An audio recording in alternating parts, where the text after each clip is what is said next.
My son told me Mom kept going into the storage room with the coach. So I went to the school myself. What I saw, there was no coming back from that. For the better part of 12 years, I believed I had built a life most men would envy. A respectable job, a modest but comfortable home in a quiet suburb, and a family that, at least on the surface, seemed whole. I'm not saying we were perfect, who is? But we had something real. My name is Peter.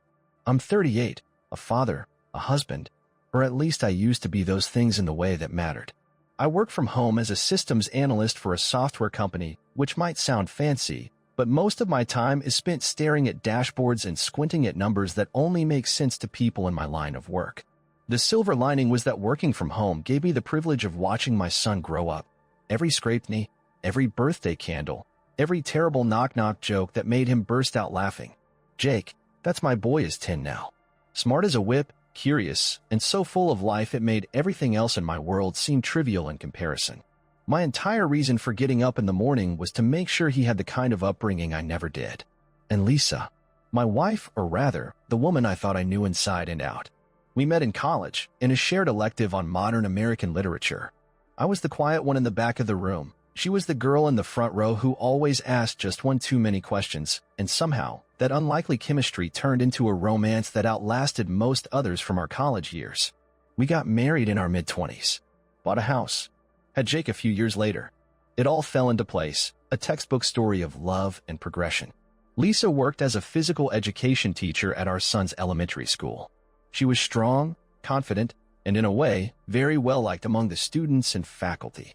She had this way of walking into a room and commanding attention without even trying. People gravitated to her energy. I used to love that about her. Used to. For a long time, our life together was filled with the usual mixture of joy, frustration, compromise, and routine that characterizes most marriages. We had our ups and downs, periods of disconnection, disagreements over finances or parenting styles, but we always managed to find our way back to each other. Or at least, that's what I believed. But then, I started noticing things. It didn't happen all at once. At first, it was just little things, subtle, almost unnoticeable. She started wearing makeup to work again, something she hadn't done consistently since Jake was in preschool.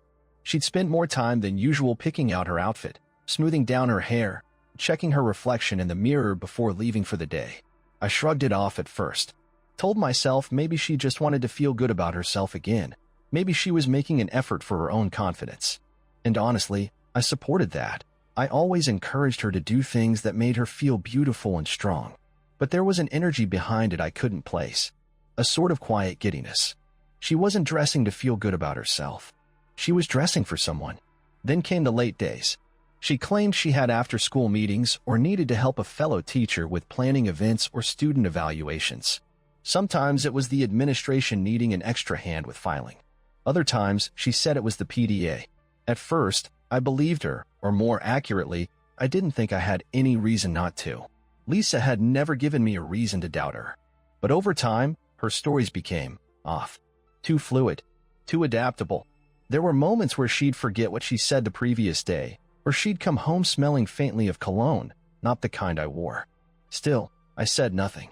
She started being glued to her phone, texting late at night, turning the screen away from me when I walked by. She used to leave her phone charging in the kitchen when we went to bed, but now it was always beside her on the nightstand, screen face down. And if a message came through, she'd silence it instantly, then flip the phone over, barely glancing up to acknowledge it. There were more unexplained moments, like when I saw her take a call and walk outside to answer it, pacing along the patio in a hushed tone, or when she'd smile absently at her screen, then quickly lock it as I entered the room. I wanted to believe it was innocent. I wanted to believe I was imagining things. But I'm not a fool. I just didn't want the truth, not then. The turning point came on a completely average Wednesday. I remember it so vividly because it began so normally. I was helping Jake with his math homework after school, long division, which he hated with a passion. He sat at the kitchen table, eyebrows furrowed, lips pursed in deep frustration. I sipped coffee, trying to explain the process again when he suddenly blurted out something I never expected. Coach Ryan was being silly again, he said with a giggle. Oh yeah. I replied casually, grateful for the break from explaining remainders. What did he do this time? He was hiding in the storage room when Mom walked by, Jake said with a grin. I think they were playing. I saw them go in, and then the door closed.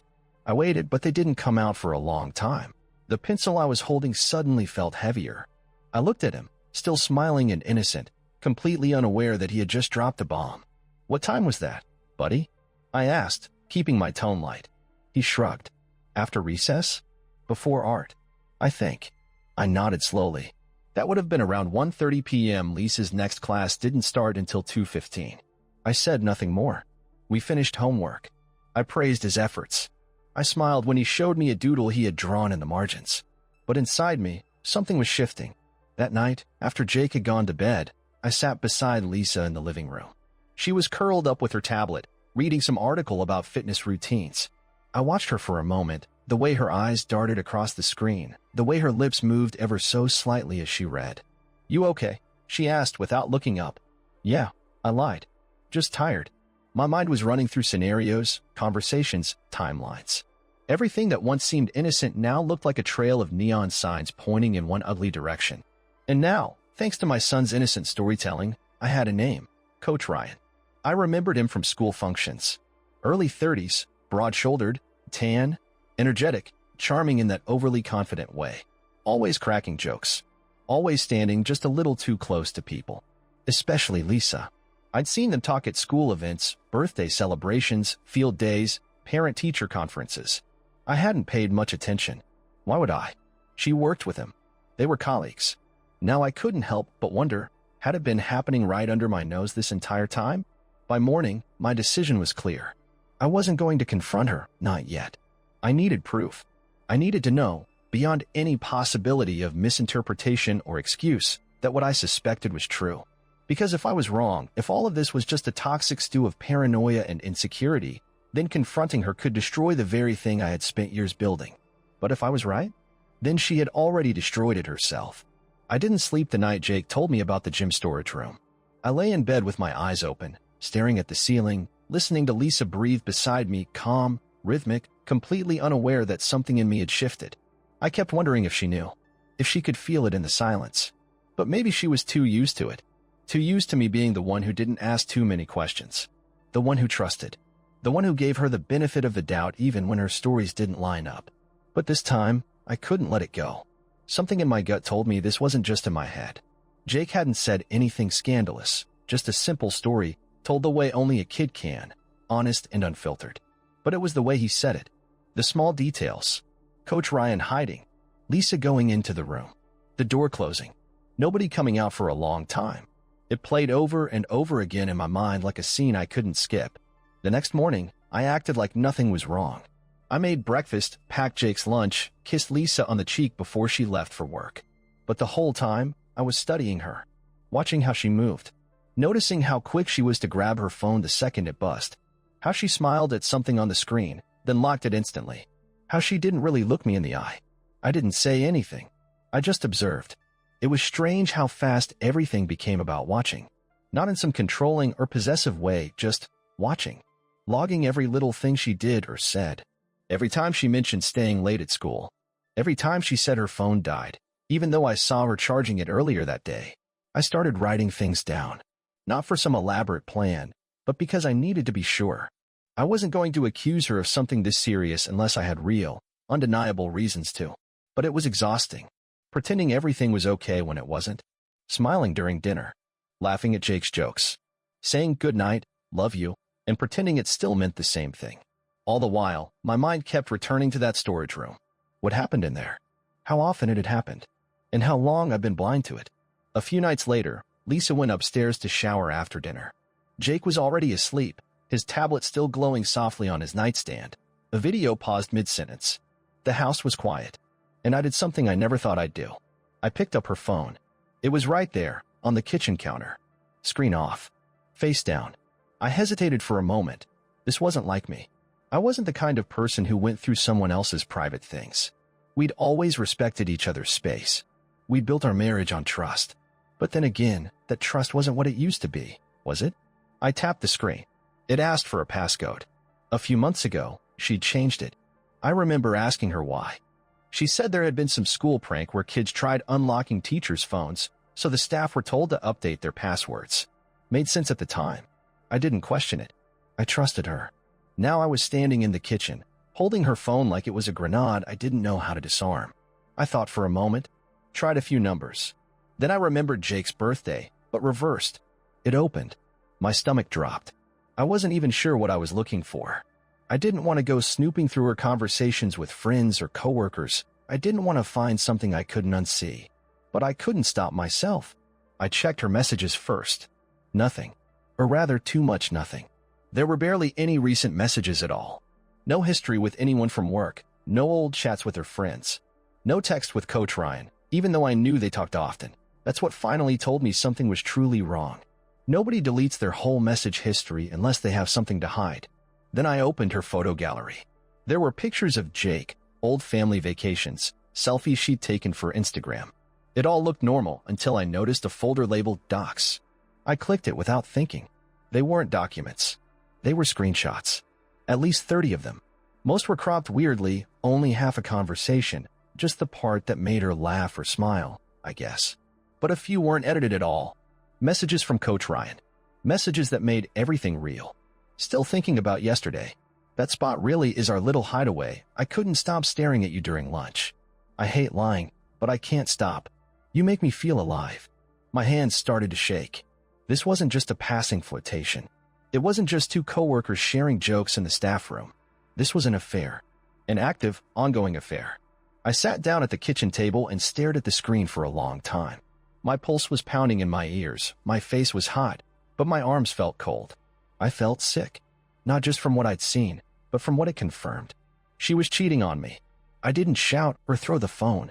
I just sat there, quietly, feeling something inside me slowly break. The worst part wasn't even the betrayal itself. It was how ordinary she'd acted, how normal everything had seemed on the outside while this was happening behind my back.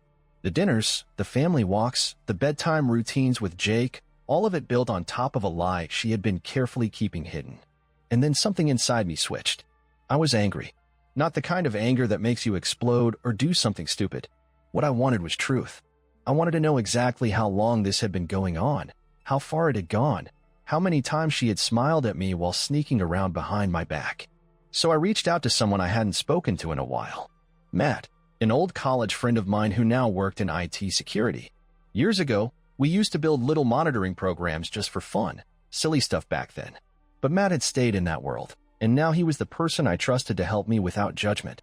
When I called, I did give him all the details. He didn't ask questions.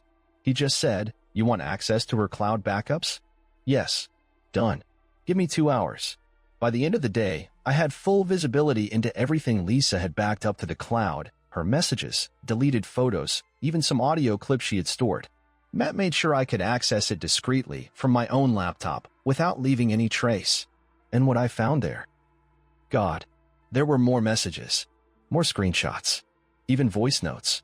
She had saved some of their conversations like memories, like souvenirs.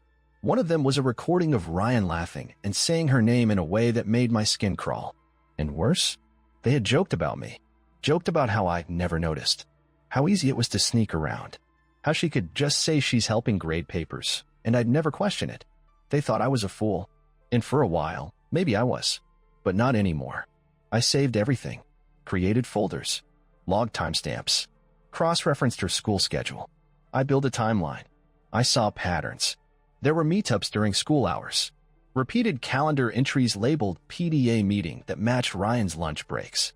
Days she came home flustered, slightly sweaty, blaming a tough class, when really, she'd been in the back of the gym, in a locked storage room, with him.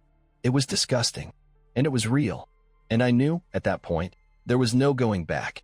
I didn't confront her that night. I didn't tell her I knew.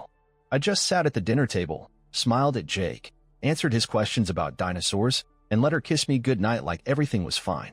But in my head, I was already making plans, because if she thought this was going to stay a secret, then she didn't know me at all. There's something deeply unsettling about walking into a place you once thought of as safe, knowing that what you're looking for might break you, not because it surprises you, but because it confirms what you've already accepted deep down. That's what it felt like when I parked my car across the street from Jake's school on a rainy Thursday afternoon. I wasn't there to pick up my son. He was at my sister's place for the evening, a spontaneous, fun day I'd arranged the night before under the excuse of needing time to catch up on work. I didn't want him anywhere near what I was about to do.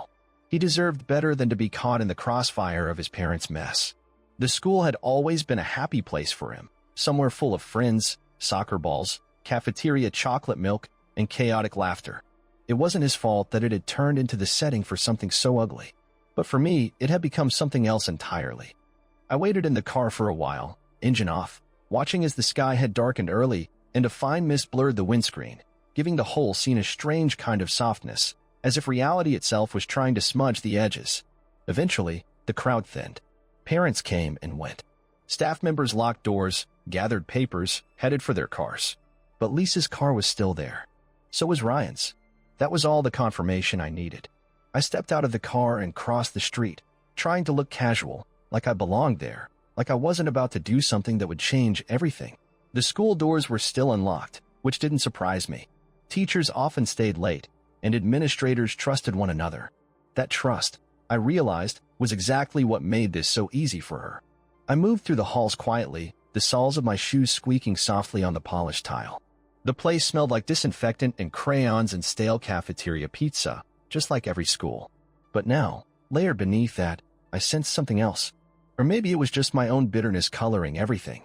I passed the art room, the music hall, the long row of lockers near the science wing.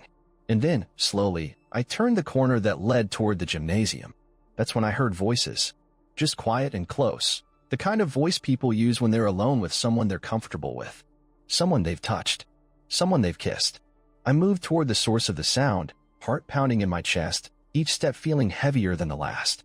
The door to the gym was slightly open, but the lights were off. The only glow came from the storage room in the far corner, the one Jake had talked about. The one I had been thinking about constantly for the past week. That damn storage room. I stayed hidden, just outside the gym doors, close enough to hear but not to be seen. And what I heard, I'll never forget it. It was Lisa laughing. That soft, breathy laugh she used to give me when we were first dating. The one that made me fall in love with her in the first place. Then Ryan's voice followed. He said her name gently, like it belonged to him. I backed away quietly, heart hammering, every muscle in my body tense. I moved down the hallway the way I came, this time faster, with purpose, like if I didn't get out of there quickly enough, something inside me might detonate. By the time I reached the front doors, my hands were shaking. I felt something, a kind of tremor that started deep inside me and rippled through everything I thought I knew. Seeing it, hearing it, made everything real in a way screenshots and cloud backups couldn't. It wasn't theoretical anymore. It was the woman I married, in a room with another man, laughing the way she used to laugh with me. I sat in my car for a long time. At first, I just stared ahead, letting the rain tap gently against the windshield, listening to the low hum of passing cars. Then I started thinking. I thought about how far we'd come, Lisa and I. I thought about the first time we moved into our house, the night we brought Jake home from the hospital, the time she stayed up all night helping me finish a work proposal because my boss was breathing down my neck. I thought about the way she used to reach for my hand during movies without saying anything, and how, somewhere along the line, that stopped. I thought about how we became strangers, and how, when that happened, I didn't notice. That night, I didn't tell Lisa I had been at the school. She came home around 8, kissed me on the cheek, and told me traffic had been a nightmare. She was tired. Her back hurt. She just wanted to take a hot shower and sleep. I said, of course. But inside, something had gone quiet. The next morning, I woke up before her. I made coffee, packed Jake's lunch, and ironed my shirt. I began thinking not just about what had happened, but what I was going to do about it. Because now I knew. I had seen it with my own eyes. And whatever came next wouldn't be quiet. After that night, after hearing their voices echoing softly through the gym storage room, something inside me settled in a way I didn't expect. I thought I'd be angrier. I thought I'd feel the urge to explode, to grab my keys and drive to wherever Coach Ryan lived, to confront Lisa in some dramatic moment that would make her stumble and confess everything. But instead, I wasn't confused anymore. I wasn't guessing or wondering or second-guessing myself. That constant mental back and forth that had haunted me for weeks. What if I'm wrong? What if it's innocent? What if I'm just being paranoid? It was gone. I had seen enough. So I did what I've always done when something breaks in my life. I made a plan, and now that I knew who Lisa really was, or at least who she had become, I couldn't just walk away quietly and let her continue believing that I was the fool in all of this. She had made me the background character in my own life. She had looked me in the eye every day, smiled, kissed me, thanked me for helping with Jake's homework, all while sneaking into dark closets with another man just a few doors down from our son's classroom. That wasn't a mistake. That was a choice. And now I was making mine. The first thing I did was revisit everything I'd gathered so far. I went back through my notes, my screenshots, the audio clips Matt helped me recover from Lisa's phone backups. I sorted them by date, labeled the files, compiled them into a secure folder on a USB drive I kept hidden inside a hollowed-out book in my office drawer. Some of the recordings were just fragments of laughter. Some were messages, voice notes from Ryan, low, smug, cocky. Others were conversations where they whispered about how good it felt to be bad, or how I was too busy staring at spreadsheets to notice anything going on around me. They talked about me like I was furniture, like I didn't exist. And that's when I knew I wasn't going to confront them just to make myself feel better. I wasn't going to scream or cry or beg for some pitiful apology. I wasn't even going to ask why. I was going to show them exactly how much I knew, and exactly how far I was willing to go to make sure they felt what I'd felt every night for the last month. I started preparing for the conversation like it was a business meeting. I wrote down what I wanted to say, then rewrote it. Not to sound polished, but to make sure I didn't get distracted in the moment. I wasn't going to give her room to twist this, to deny it, or to manipulate me into thinking it wasn't as bad as it clearly was. I even rehearsed it, alone in the garage, pacing back and forth between shelves of old paint cans and toolboxes, imagining the expression she might make when I said the words. I know. That sentence felt like a bomb. I imagined her face, blank at first, then trying to smile it off, then maybe panicking as she realized I had evidence.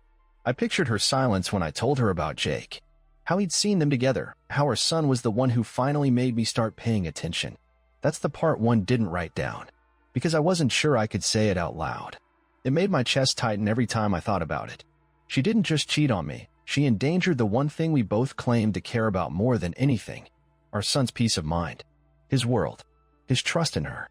And maybe she thought he'd never notice. Maybe she thought he'd forget. But I didn't forget. I remembered every second. And when I pictured Lisa's reaction, I realized I didn't want her to fall apart in front of me. I didn't want tears or apologies. I didn't want her to beg. I just wanted her to see it. Really see it. To see what she had done, how far she'd gone, how much she'd lost. So I decided that when I told her, I wouldn't raise my voice. I would be calm, and I'd leave the USB drive on the table when I walked out of the room. But there was something else. I wasn't sure how I'd handle Ryan. Part of me wanted to call him, just once. Ask him if he knew what he was doing. If he understood what it meant to sleep with a married woman, a mother. If he realized that his smug little grins and dirty jokes had helped unravel an entire family. But then again, I already knew the answer. He didn't care. He wasn't thinking long-term. Guys like him never do. He probably thought it was just fun, a side thing. Something exciting, adrenaline-filled, low risk. After all, Lisa was married, and married women, in his mind, probably came with built-in expiration dates. He didn't have to deal with the mess, just the thrill. So I made a decision. I wouldn't talk to him. I talked to the school. Not with revenge in mind, but accountability. He was crossing professional lines. There were rules, codes of conduct, and I had messages. I had dates. I had patterns.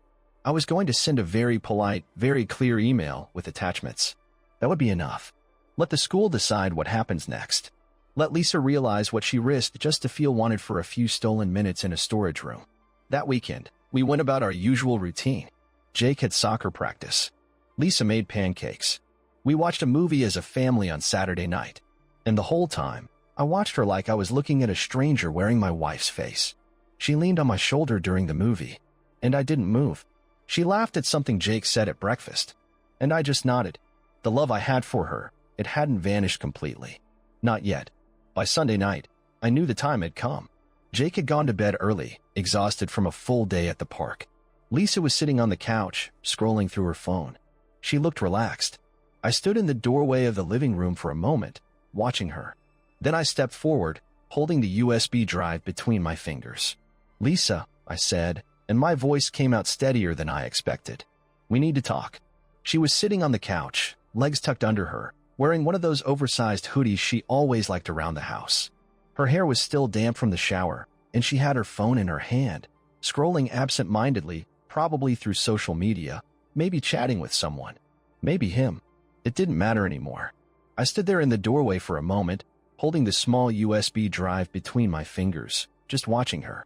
It was strange how normal everything looked, how peaceful, how completely routine. And that's what made it worse. That she still lived in this house, still moved through our home like everything was fine, like the truth wasn't breathing right down her neck, waiting for a voice. "Lisa," I said finally, and she looked up, startled. She smiled. "Hey, what's up?" I took a breath and walked over, slowly. I sat down on the chair across from the couch, leaning forward with my elbows on my knees, holding the USB drive in one hand, staring at it as I spoke. "We need to talk." She blinked. Her smile faltered just a little. "Okay." I looked up, met her eyes, and said it as simply and directly as I could. "I know." She stared at me for a second. "Know what?" There was no panic in her voice. Not yet. Just confusion, the kind people wear when they're still hoping this isn't what it sounds like. "I know about you and Ryan," I said, my voice quiet but steady. "I've known for a while now, and I have proof." Now she went still. Her hand holding the phone froze in place, and slowly, she lowered it to her lap. What are you talking about?" "I'm talking about the messages," I said. "The ones you deleted but still backed up. The photos. The voice notes. The way you lied about staying late at school. The way you used our son's school as your hiding place." I didn't raise my voice. I didn't accuse her with rage. I just laid it out flat, like a list of facts on a report. She opened her mouth to respond, but I kept going. "I know about the gym storage room. I know about your meetings. I know the exact days you met up with him." Her mouth closed again, and this time, she didn't deny it. She just stared at me, pale, silent, frozen. "I even know what Jake saw," I added. That part was harder to say. I felt my voice catch slightly in my throat, but I pushed through it. "You know what's messed up, Lisa? That it wasn't me who first noticed something was wrong. It was our 10-year-old son." Her eyes filled instantly. "Don't," I said, holding up a hand before she could speak. "Don't say you were going to tell me. Don't say it wasn't serious. Don't feed me any of that. I've heard enough." She looked away, lips trembling slightly, and I could see the storm starting to rise inside her. Shame, fear, panic, maybe even guilt. But I wasn't going to give her a soft place to land. Not this time.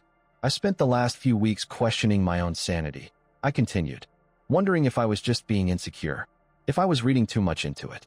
But I wasn't, was I? Still no answer. I took the USB drive, leaned forward, and placed it gently on the coffee table between us. "That has everything," I said. Lisa finally spoke. "Peter, But her voice broke, and she covered her mouth with her hand, eyes already wet. I waited, not to comfort her, just to give her space to speak. If she had anything worth saying, now was the time. She took a deep breath and looked at me again, her voice quieter this time. "I didn't mean for it to happen. It started so gradually. We were just talking at first, and then, I don't know, it felt good. I felt seen again."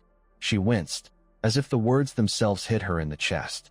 "I never stopped loving you," she said quickly. "I swear to God, Peter, this wasn't about you.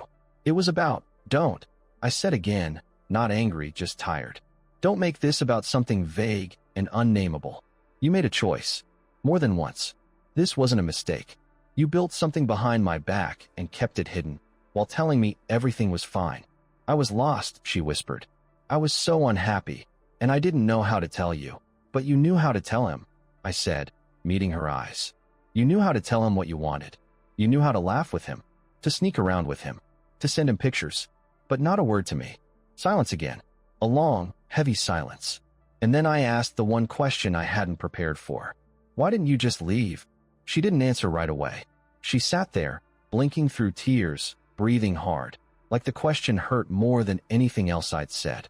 "I don't know," she said finally. "I didn't want to lose what we had. I didn't want to hurt Jake. I didn't want to face what I was doing. I thought I could manage it, that it would end, that it was just a phase." "A phase," I repeated. "You think this was a phase?" "No," she said quickly. "I mean, I was stupid. I was selfish. I hate myself for it." I leaned back in the chair, running a hand through my hair, trying to stop the numbness from turning into something else. "I want a separation," I said plainly. "I've already spoken to a lawyer. I've set things in motion." She opened her mouth again, but I stopped her with a look. "Don't argue," I said. "Don't make promises. This isn't just about what you did. It's about what I can't come back from." Her face crumpled at that, and I could see the fight draining out of her. All that was left was realization. There's no one else, I added. I'm not running to someone else. I can't live in this house anymore. Not like this. Not knowing what I know. What about Jake? She asked in a small voice. I'll never keep him from you, I said. He's our son. We'll figure it out. We'll be adults. But I'm not going to pretend in front of him, Lisa. I won't teach him that love means lying, or that marriage means silence. She nodded slowly. There was nothing left to say. I picked up my coat from the back of the chair, walked to the door, and before leaving, I turned to look at her one last time. The woman I had built a life with, who had torn it apart with her choices. And for the first time in weeks, I didn't feel like I was the one being lied to. I checked into a small extended-stay hotel just outside the city. Nothing fancy, just clean and quiet. A kitchenette, a firm bed, a desk, and 4 beige walls that didn't carry any memories. That was the point. I didn't want to be surrounded by echoes of what used to be. I needed a space that didn't know my name. I dropped my bag on the floor and sat on the edge of the bed, still wearing the same shirt I had on when I told Lisa everything. It smelled faintly like her, like our house, like a life I had just walked away from. I sat there for a while, unmoving, staring at the wall across from me, trying to process the fact that this was real. I had actually done it. I had left. I looked around the room again, noticing how sterile it felt. A little too quiet. No photos on the nightstand. No laughter from another room. No Jake asking if I wanted to play a quick round of Mario Kart before bed. No sound of Lisa brushing her teeth or humming while she made tea. It was just me now. I took a shower that lasted longer than necessary. The water was hot and harsh, not like the gentle spray at home. It felt almost punishing, and maybe that's what I needed. When I came out, I didn't turn on the TV. I just laid on the bed with the lights off, staring at the ceiling, letting the silence settle over me like a blanket I hadn't asked for. That night, I dreamed of nothing. In the morning, I woke up earlier than usual. My body still thought it was time to make Jake's breakfast, to pack his lunch, to ask Lisa if she wanted coffee. It took a moment to remember where I was. I made instant coffee in the room's little machine, sat at the desk, and opened my laptop. I had emails from work, some flagged as urgent, others routine. I responded to a few, skipped the rest. My job had always been something solid I could rely on, and I was grateful for that now. Something to focus on. Something that didn't lie or cheat or fall apart when you weren't looking. But even as I worked, my thoughts kept drifting.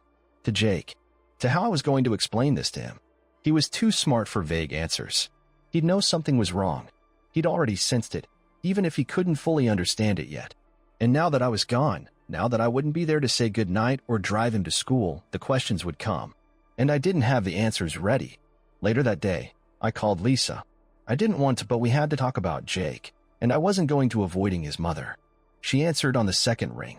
Her voice was quiet. Hoarse. Hey, she said. Hey, I replied. We need to figure out a schedule. She sighed. I know. I've been thinking about that too. I can pick him up after school Monday through Wednesday, I said. You take Thursday and Friday. We alternate weekends. Okay, she said, almost too quickly. That sounds fair. I'll tell him I'm staying somewhere for work, I added.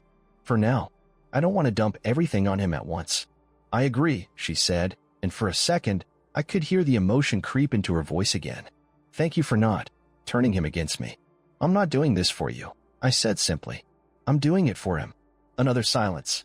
Then she said, Can I ask something? Depends, I said. Is there anyone else you're seeing? I actually laughed, just surprised. No, Lisa. There's no one else. Okay. And then she said something I didn't expect. I miss you. I let the words sit there for a second before answering. And that was the end of that call. I want to see Jake that evening. Lisa let me take him out for dinner, just the two of us. He was excited to see me, asked where I'd been, why I wasn't home the night before. I told him what I had rehearsed in my head over and over. Work's just really busy, I said. So I'm staying near the office for a while. But I'll still see you all the time, okay? He nodded, chewing his burger, only halfway listening. And I sat there watching him, 10 years old, totally trusting, completely unaware that the ground beneath his world had already started to shift. How do you prepare a child for the truth without hurting them? How do you explain betrayal and separation and everything that comes with it when they're still figuring out fractions and tying their shoes properly? You don't. You protect them, at least for now. That night, after I dropped him back home, I drove around for a bit before returning to the hotel. I didn't feel like going back to that cold, quiet room. I didn't feel like being alone with my thoughts. But eventually, I pulled into the parking lot, walked upstairs, and let the door click shut behind me. I sat down on the bed and finally let myself admit something I hadn't said out loud. I missed my life. Even with all the lies and all the hurt, I missed it. I missed waking up in my own bed. I missed seeing Jake every day. I missed coming home to something that felt familiar, even if it was fake. There's a strange comfort in routine, even when it's rotten beneath the surface. But that comfort wasn't worth the cost anymore. I knew that. And no matter how much I missed it, I wasn't going back. A life where I got to choose the truth every day, even if it hurt. The first time Lisa called after our arrangement began, it wasn't about Jake. She said it was, of course, started the call by asking if I'd be able to pick him up from soccer practice next Thursday, but the way she hesitated afterward, the silence that followed her question, told me everything. She didn't call to talk about soccer. Thanks, she said after I told her I'd pick him up. You've been really fair about all of this. I didn't expect that. I didn't respond. I didn't know what she expected, really. That I'd scream? Burn the house down? Drag her name through the mud at Jake's school? Maybe a part of her had been waiting for that, because then at least she could frame herself as the victim. But I didn't give her that. I gave her distance, and she didn't know what to do with it. There was another pause. Then she added, "Do you think maybe we could talk sometime? Just the two of us. Not about Jake." I let that sit for a few seconds. Then, what would be the point? "I don't know," she said, her voice quiet. I miss talking to you. I miss you." I didn't say anything at first. Because the thing is, I understood what she meant. Not in the way she probably thought, but in that deep, bitter way you only really understand when you've lived with someone for so long that your silences speak just as loud as your words. She missed the comfort, the reliability, the version of me that had always come home, the version of me that hadn't yet looked her in the eye and told her I knew she betrayed me. That man was easy to talk to. I wasn't that man anymore. Still, against my better judgment, I agreed to meet. We picked a neutral spot, a small park not far from where she worked. It was halfway between our separate lives now. We met on a bench near the edge of the path, where the trees formed a quiet canopy and the sound of the street was barely a whisper behind the leaves. She was already sitting when I arrived, wearing a light jacket and holding a coffee she hadn't touched. When she saw me, she stood, as if unsure whether to hug me or shake my hand or do nothing at all. In the end, she just nodded, and I sat down beside her. "Thanks for coming," she said. I nodded. We sat for a minute without speaking. I could feel her glancing at me from the corner of her eye, like she was trying to gauge if I'd softened in the time since I walked out of our house. If I still looked like the man who once loved her without hesitation. She was about to be disappointed. "I've been thinking a lot," she said finally. "About everything. About what I did. What it meant. How much I ruined." I looked at her, waiting. "I was stupid," she said. "I know that doesn't even begin to cover it. But I need you to hear it from me. Not a text. Not in some court document. I need you to hear me say that I'm sorry." I nodded again. And I believed her. I really did. She looked miserable, not in a performative way, but in that deeply uncomfortable, soul-heavy way that people carry when they've finally taken a good, hard look at themselves and don't like what they see. "I thought maybe it didn't matter anymore," she went on. "That we drifted too far apart. That you didn't notice me anymore. That I was just there." I closed my eyes for a second. "Lisa," I said quietly, "you don't cheat because someone else stops noticing you. You cheat because you stop noticing the other person. I was still there. You just weren't looking." She looked down at her coffee, nodding slowly. "You're right." Another pause. "I haven't spoken to Ryan," she added quickly. "Not since that night. I blocked him. I told him it was over. He wasn't important." I let out a short breath, something between a laugh and a sigh. "Doesn't matter," I said. "It's not about him. It never really was. He could have been anyone." Her eyes filled up at that. "I don't know what happens now," she said. "But I wanted to ask, is there a chance? Any chance that one day, we might find our way back?" I stared at the ground for a long time, listening to the sound of birds somewhere up in the trees. I thought about Jake. About our house. About all the years we spent building something I thought was permanent. I thought about the little moments, movie nights, birthdays, Christmas mornings. I thought about how, even now, a part of me still wanted to believe we could rewind time and start again. But we couldn't, and we both knew it. "I don't hate you," I said finally, "and I don't want to. That's why I left when I did. That's why I stayed calm. I didn't want this to become something I'd carry like a weight around my neck for the rest of my life. But I can't go back. I can't forget what I saw, what I read, what I heard. She nodded slowly, wiping at her eyes. I understand. I'll always care about you, I added. You're Jake's mom. You were the biggest part of my life for years. That doesn't disappear. But we're not the same people we were. I wish I could go back, she whispered. So do I said. But here we are. We sat a little while longer. The conversation turned to Jake, his classes, his friends, how he'd been sleeping. She asked if I'd noticed he'd been having more bad dreams. I had. I told her I'd already booked a counselor. She said thank you.